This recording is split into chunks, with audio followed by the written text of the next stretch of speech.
natin. Sa bahay, likod ko ba? Kaya na nga dito ay.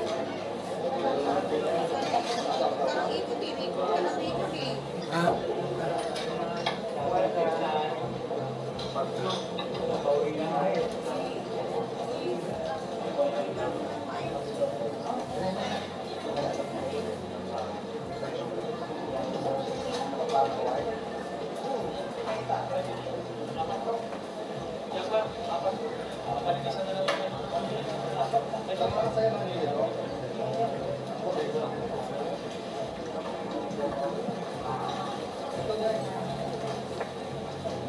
Hi, ma'am.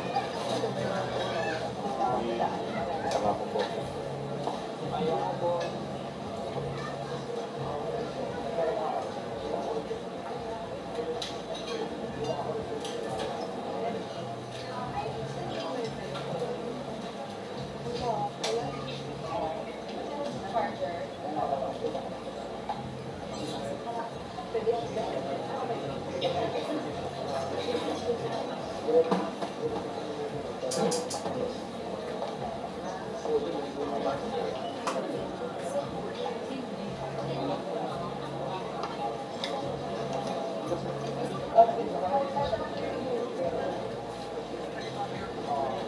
Sige nga, bumaba na. Marinig ko eh. baba tayo, baba tayo. Baba tayo. Wala kami.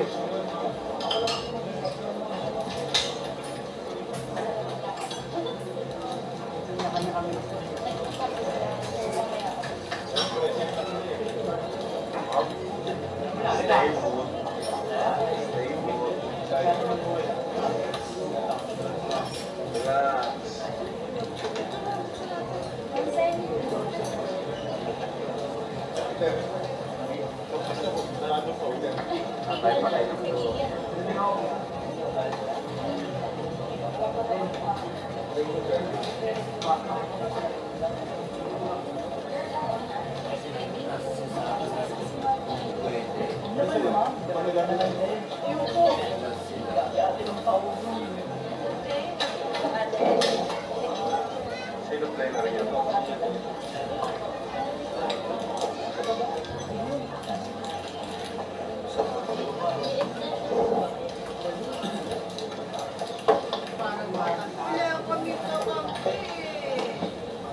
Binura niya si Kuya eh. Saan niya? Sa reporter.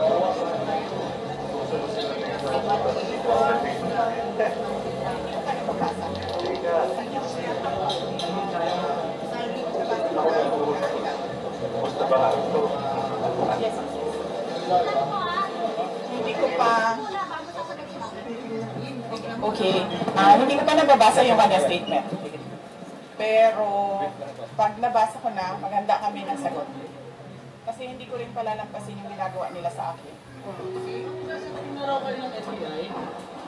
I would gladly answer yung gusto nilang mga tanong na ipasagot. Pero dapat sumagot din sila sa mga tanong ko sa kanila. Mag-uusap na lang kami doon pag nandiyan na yung Sobrina. how's the career of the last one? How's the professional? This is the reason why we don't want to discuss confidential funds. And yan, kaya may batas na bawal pag-usapan ng confidential funds. Ulit na namin sinasabi sa House of Representatives. Ma'am, pero tama po ba yung testimony kanina? We will wait for Colonel Nalasco. Next question, please. Ma'am? Last two. Or yeah, make it quick. Make it quick. Hindi ang said po na kung ganun po kung kadali magplano kang patagsit sa presidente, paano pa kaya sa pagkaraniwan ng mamamayan? Kung ganyan kriminal na pagtatangka, hindi dapat pinapapit ang panas. Yan ay aking papalagan, sabi ng PBB. Oo. Di ba? Pumalag nga yung buong bayan nung pinatay ng pamilya nila si Benigno Aquino. O, ano? Next question. Sir.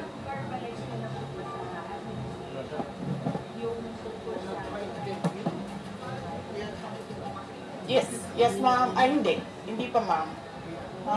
Nag-complain ako noon, if you can remember, in the media, and then they dismissed it. Everything is well documented with documents and videos. And nagsabi ang NSC na national security concern ang threat sa president, pero apparently they really do not consider the threat to the vice president as anything of a concern. So, what kind of country is this? Hindi ba kaparte ng gobyerno ang vice president?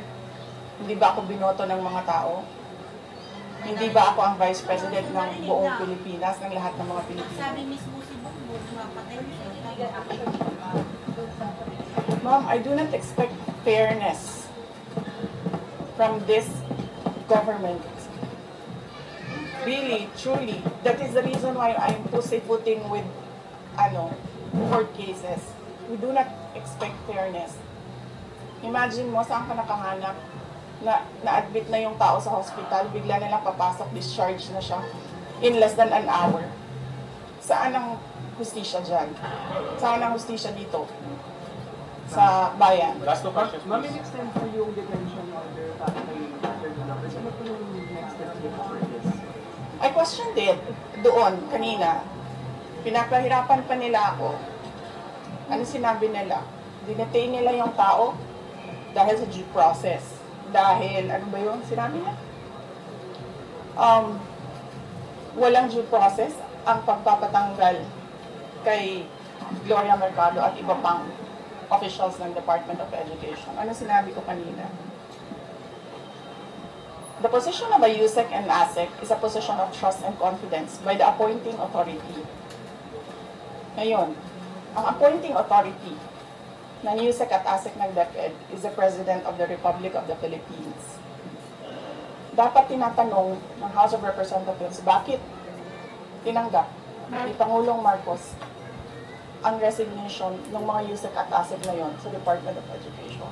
Last question. Bakit nila pinipinalize si Yusek Lopez? Hindi ba dapat ang pinipinalize nila ang appointing authority? Isa pa sir, sandali. Ano po yung sinabi nila? Evasive. And now, you clearly see, she doesn't know anything. Kasi DepEd pa pala tayo. Pero pagdating natin sa OVP, makikita ninyo, she doesn't know anything about confidential funds. So saan doon ang evasive answers?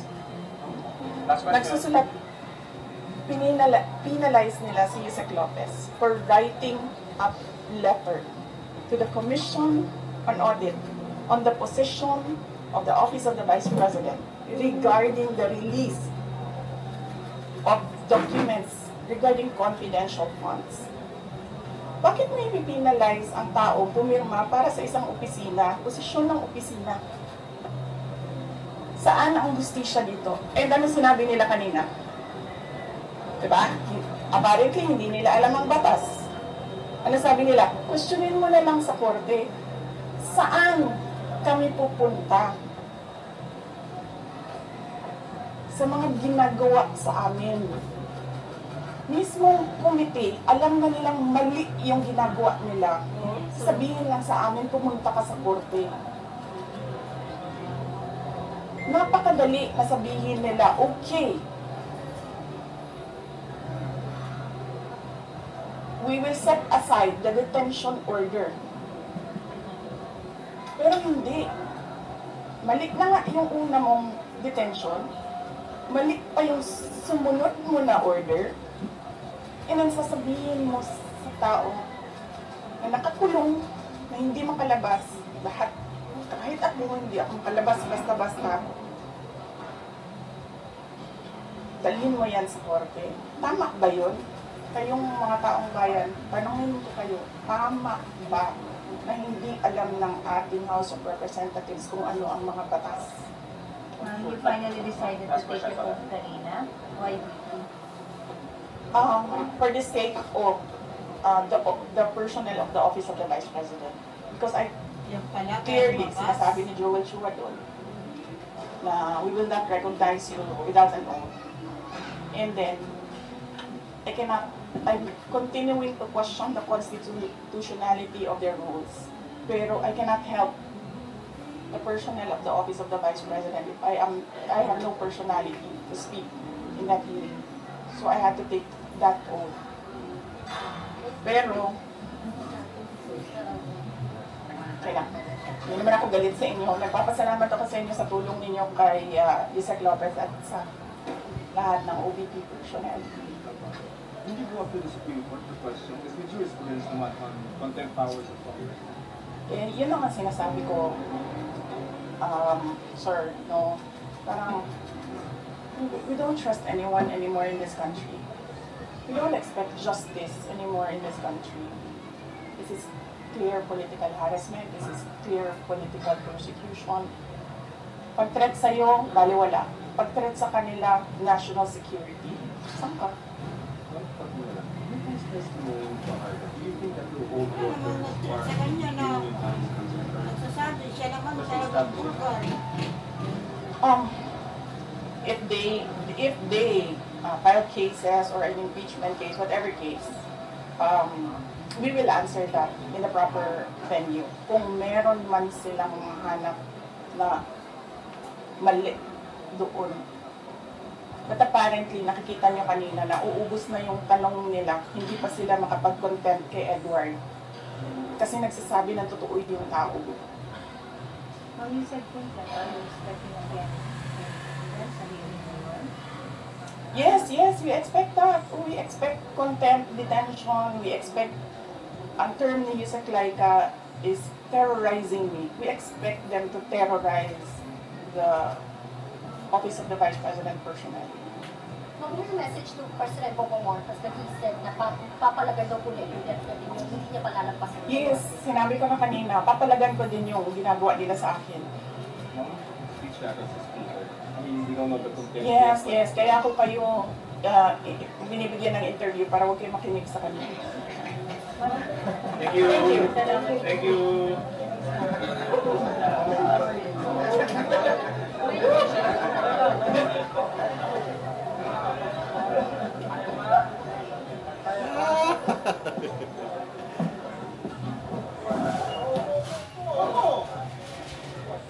Paano pala? Nagpa-interview? Bumaba tayo, paano pa-interview tayo ng media? Yan.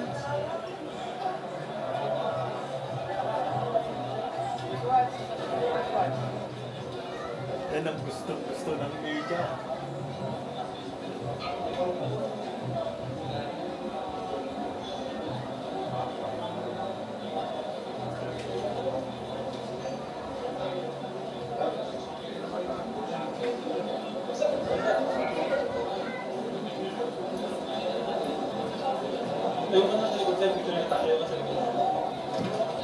Ganun kasi sir siya